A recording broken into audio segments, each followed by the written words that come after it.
I stepped out of my car into the thick Georgia heat, the kind that makes your clothes stick to your skin before you've even moved. It was the 4th of July, and I could hear fireworks popping in the distance, children laughing, the smell of barbecue drifting through the suburban air. But I wasn't there for celebration. I was there because my son Marcus hadn't answered his phone in 3 days. The house stood before me, a pristine 2-story colonial with white columns and a perfectly manicured lawn. My daughter-in-law Vanessa's family home. The Pierces, old money, old name, old expectations. The kind of family that smiled for church directories while sharpening knives behind closed doors. I walked up the driveway, past the luxury cars lined up like soldiers. A Lexus, a Mercedes, a Tesla, and there, tucked behind the garbage cans near the garage, was Marcus's beat-up Honda Civic, the one he'd driven since college, the one Vanessa always complained about. Something twisted in my gut. Through the large bay window, I could see them. The whole Pierce family gathered around their dining table, dressed in red, white, and blue. Vanessa's father at the head, raising a champagne glass. Her mother laughing, her brother slapping the table, and Vanessa herself, radiant in a white sundress, her hand resting on her rounded belly. 6 months pregnant with my grandchild. But where was Marcus? I pressed closer to the window, my breath fogging the glass. That's when I saw him. My son. My 32-year-old son, the boy I'd raised alone after his father walked out, the man who'd worked 2 jobs to put himself through engineering school. Marcus was sitting on the back porch, visible through the open patio doors. Not at the table. Not celebrating. Sitting outside in the sweltering heat, his white shirt soaked through with sweat, his head down, a paper plate with what looked like hot dog buns, and nothing else balanced on his knees.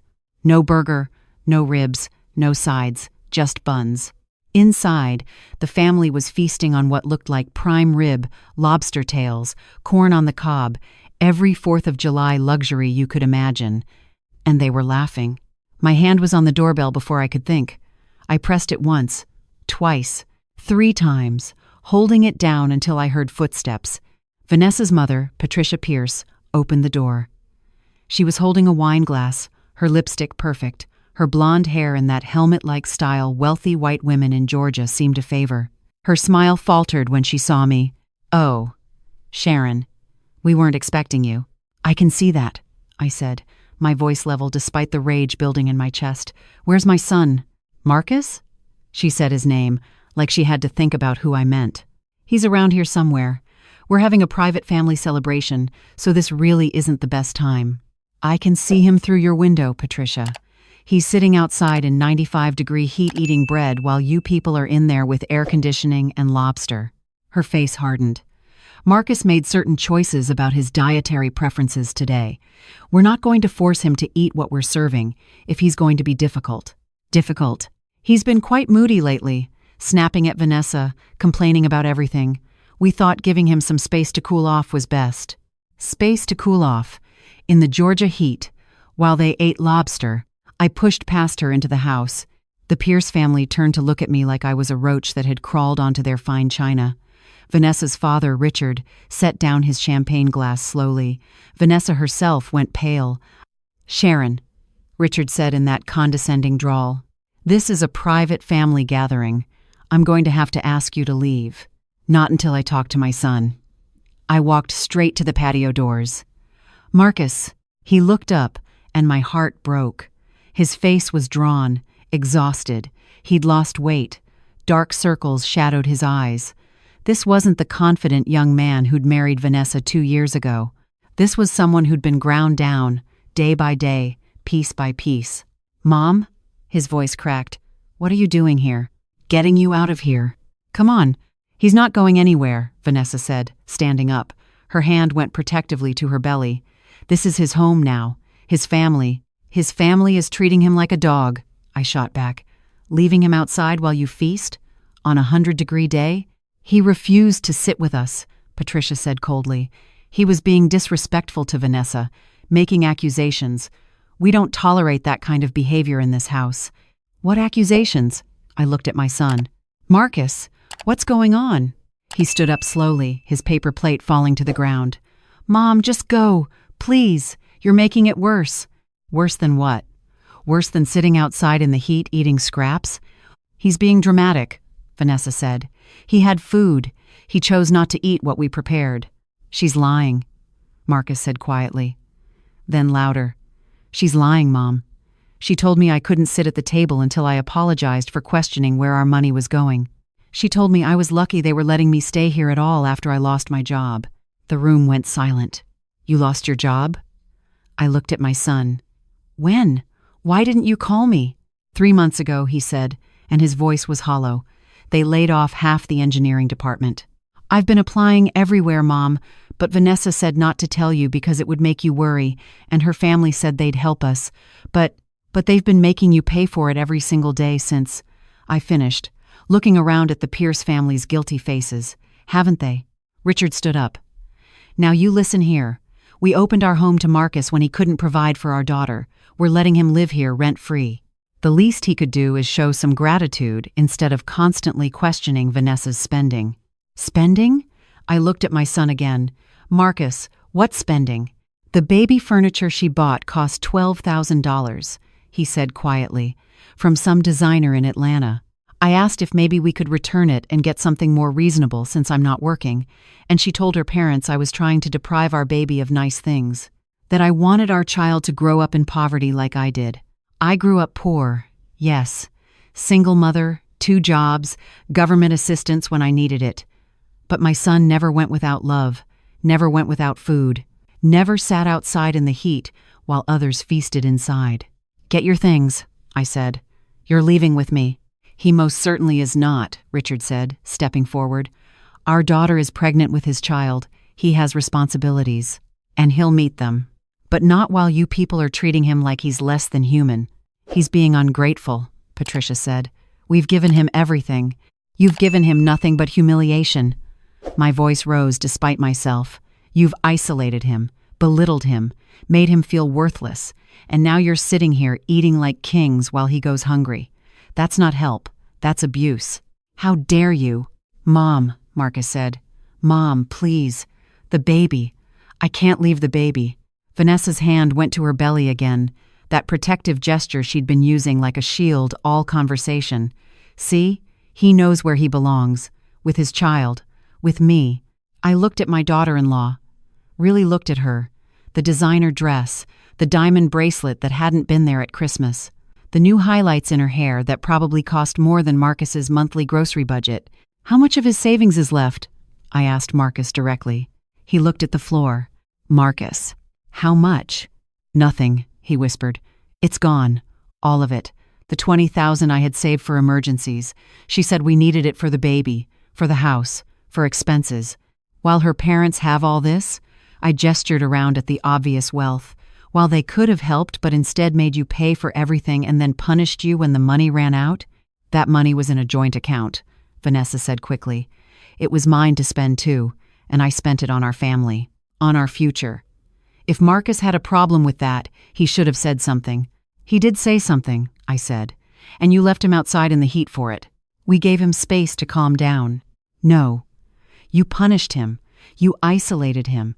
You made sure he knew his place in this family, which apparently is outside with the dogs while you people live like royalty on his dime. Richard's face was red now. I think you should leave. I'm taking my son with me. Over my dead body, Vanessa said. He's not going anywhere. I'm pregnant. I need him here. The stress of him leaving could harm the baby. It was a trump card, and she knew it. The baby. Always the baby. The ultimate weapon to keep Marcus trapped. But I'd seen this game before. I'd lived it with Marcus's father, who'd used every excuse to control me, to keep me small, to make me believe I had no choices. I'd eventually found my strength, and my son would find his. Then I'm calling 911, I said, pulling out my phone. For what? Patricia laughed. Hurt feelings? For a wellness check. My son is clearly in distress, appears to be malnourished, and is being denied food and basic comfort by the people he's living with. That's abuse, Patricia. That's neglect.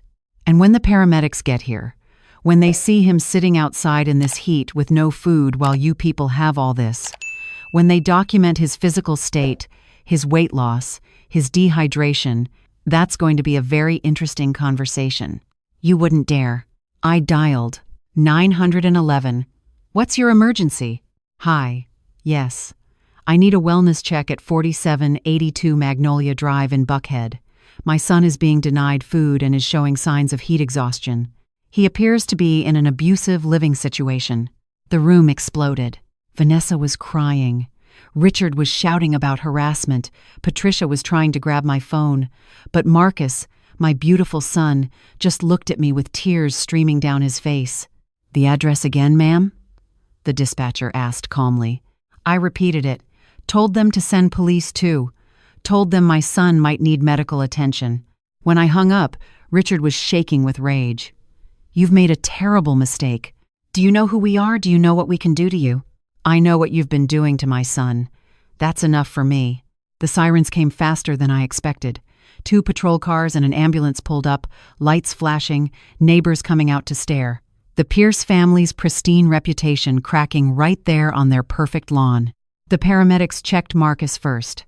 Blood pressure low, signs of dehydration, weight loss consistent with inadequate nutrition. They wanted to take him to the hospital. He's fine, Vanessa kept saying. He's being dramatic. Tell them, Marcus. Tell them you're fine. But Marcus just shook his head. I'm not fine. I haven't been fine for months. The police took statements. Took photos of the patio setup, the discarded paper plate with just hot dog buns. Took photos of the dining room table with its feast. Documented everything while the Pierce family tried to spin their story about Marcus being difficult, ungrateful, moody. But the evidence didn't lie. One officer, a woman named Rodriguez, pulled me aside. Ma'am, this isn't enough for criminal charges, but it's definitely enough for a protective order if your son wants one, especially given the financial exploitation. Has he documented any of this? I don't know. He should. Photos, bank statements, texts, anything. Because if this goes to family court, especially with a baby involved, he's going to need every piece of evidence he can get. Marcus went to the hospital. I rode with him in the ambulance while Vanessa shouted about abandonment, about the baby, about how he was destroying their family. She's going to make this hell, Marcus said quietly as they hooked him up to an IV for fluids. Her family has money, lawyers, connections. I'm going to lose my kid, Mom. I'm going to lose everything. No, I said firmly. You're not. Because we're going to document everything. We're going to get you a lawyer, and we're going to fight. With what money? I'm broke. I have some savings. And we'll figure it out. That's what family does, baby. Real family. Not the kind that makes you eat scraps while they feast. The hospital kept him overnight for observation. Dehydration, malnutrition, severe stress. The doctor's report would be crucial, the nurse told me quietly. If this went to court, if there was a custody battle, having medical documentation of his condition would matter. I called my sister Ruth that night. Ruth, who'd always been the practical one, the one with connections. She knew a family law attorney, she said. A good one. Someone who handled cases pro bono when the circumstances warranted it. Financial exploitation, emotional abuse, isolation tactics, Ruth said. That's textbook. And with him being the father, having documentation, he's got rights. They can't just take his baby. But they tried. The next morning, Vanessa filed for a protective order against Marcus, claiming he'd been violent and threatening, claimed the stress he was causing was endangering the pregnancy. Her father called my house and left a voicemail threatening to sue me for interference, for slander, for everything they could think of. But we had evidence. Marcus's bank statements showing the systematic draining of his savings. Text messages where Vanessa called him worthless, lazy, a disappointment. Photos he'd quietly been taking over the past month, documenting the times he'd been forced to eat separately from the family, the times he'd been punished for questioning expenses. My son had been gathering evidence all along, he just hadn't known what to do with it. The lawyer Ruth found, Jennifer Chen, was a tiny woman with steel in her eyes. She looked at everything Marcus had documented and smiled grimly. They made a mistake coming after you with a protective order. That opens this whole can of worms up for judicial review. We can counterclaim. We can show the pattern of abuse. We can demonstrate that you're the victim here, not the aggressor. But the baby. Marcus said. "I can't lose my kid." "You won't. We're going to fight for custody, joint at minimum. But Marcus, you need to understand something. Your wife and her family, they've been financially and emotionally abusing you. That's not a safe environment for a child. The court will see that." The hearing for the protective order was brutal. Vanessa played the terrified pregnant wife. Her mother cried on the stand about how worried they were for their daughter's safety. Her father talked about Marcus's temper, his mood swings, his instability after losing his job. But Jennifer was ready. She presented the medical reports from the hospital, the photos of Marcus sitting outside in the heat, the bank statements showing financial exploitation, the text messages with their casual cruelty, and she called me to the stand. "Mrs. Williams, can you describe what you saw when you arrived at the Pierce residence on July 4th? I told them everything. The feast inside, my son outside with scraps, the way they'd tried to hide it, minimize it, spin it as Marcus being difficult. And in your professional opinion as someone who worked in social services for 30 years, what would you call this behavior?" "I'd call it abuse," I said clearly. "Economic abuse, emotional abuse, and isolation. Classic tactics of control." The judge, an older black woman named Henderson, listened to everything with an increasingly stony expression. When Vanessa's lawyer tried to argue that Marcus's mother was biased, Judge Henderson cut him off. "I don't need to hear more. The protective order petition is denied. Furthermore, I'm ordering a full evaluation of the home environment before this baby is born. If even half of what's been documented here is accurate, I have serious concerns about whether the Pierce residence is a safe place for a newborn." Vanessa burst into tears. Her father stood up, shouting about judicial bias. But the gavel came down, and it was over. For now. The real battle would come after the baby was born. Custody, child support, visitation, all of it still to be fought. But we'd won the first round, and that mattered. Marcus moved in with me that week. My little 2-bedroom house in East Atlanta. Nothing fancy, but clean and safe and full of food, real food. I cooked his favorite meals, made sure he ate 3 times a day, watched him slowly come back to himself.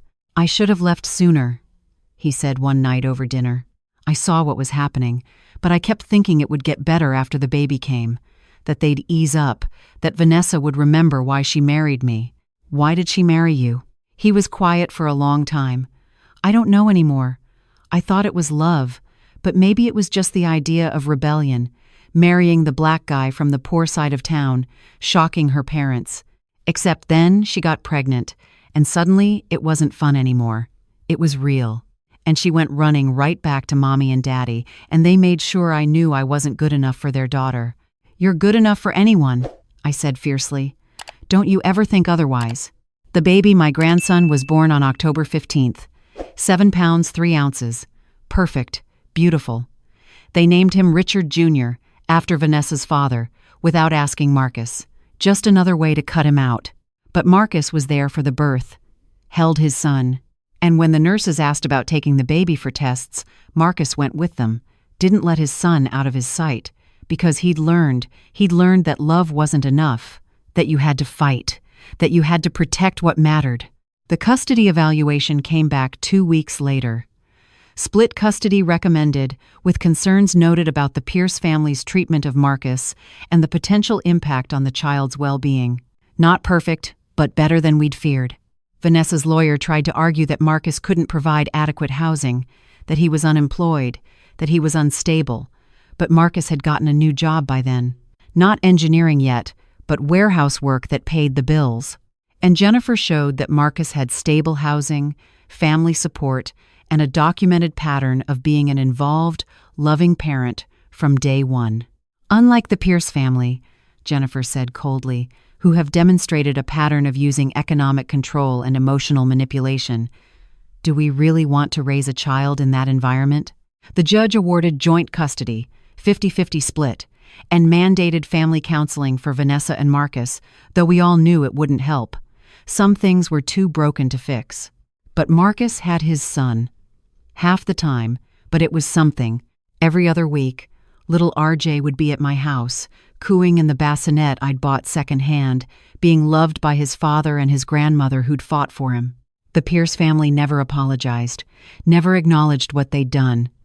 Vanessa filed for divorce 6 months later, claiming irreconcilable differences.